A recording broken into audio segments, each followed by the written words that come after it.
کیا آپ تصور کر سکتے ہیں کہ ایک شخص اپنا قیمتی مال خود اپنے ہاتھوں سے چوروں کے سردار کو دے دے اور وہ ڈاکو اسے باحفاظت واپس بھی کر دے؟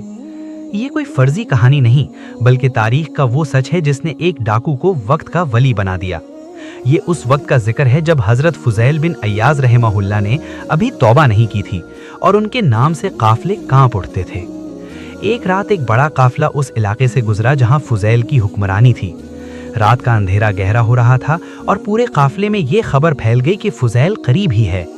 موت کے خوف سے لوگوں نے اپنا سونا، چاندی اور قیمتی سامان زمین میں چھپا دیا۔ اسی قافلے میں ایک نوجوان بھی تھا جو اپنا مال لے کر بہت دور نکل گیا تاکہ اسے ایسی جگہ چھپائے جہاں کسی کا گمان بھی نہ جا سکے۔ اچانک اسے ایک درخت کے نیچے ایک چھوٹی سی جھونپڑی نظر آئی۔ اندر ایک شخص مصلے پر بیٹھا سکون سے وظیفہ پڑھ رہا تھا۔ نوجوان نے سوچا، یہ شخص کتنا پارسا معلوم ہوتا ہے، اس سے بہتر امانت دار کون ہوگا؟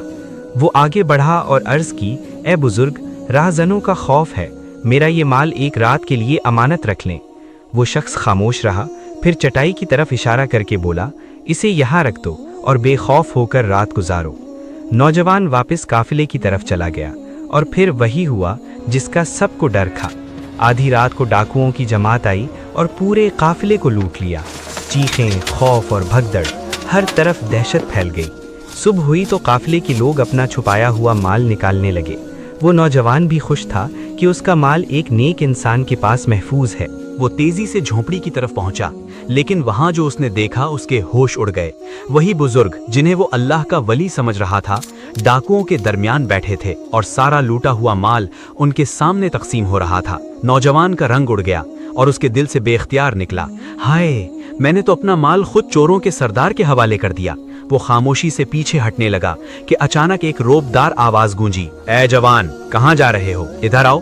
نوجوان کانپتا ہوا قریب آیا۔ حضرت فضیل بن عیاض نے فرمایا، خوف نہ کرو، اپنی امانت وہیں سے نکال لو جہاں رکھ کر گئے تھے۔ نوجوان نے لرزتے ہاتھوں سے چٹائی اٹھائی اور حیران رہ گیا، اس کا مال ویسے کا ویسا موجود تھا۔ جب وہ مال لے کر جانے لگا تو حضرت فضیل بن عیاض نے فرمایا، میں نے امانت میں خیانت نہیں کی، میں جھوٹ نہیں بولتا، اگر تیری امانت میں ایک ذرے کی بھی کمی ہو تو میں خائن کہلاؤں گا۔ سبحان اللہ، یہی سچائی، یہی امانت داری اللہ کو پسند آ گئی۔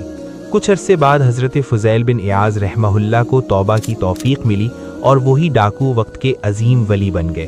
یہ ایمان افروز واقعہ حضرت خواجہ نصیر الدین محمود چراغ دہلی رحمہ اللہ کی مشہور کتاب خیر المجالس صفحہ نمبر 212 میں درج ہے۔ اگر آپ کو یہ واقعہ پسند آیا ہو تو اسے دوسروں تک ضرور پہنچائیں۔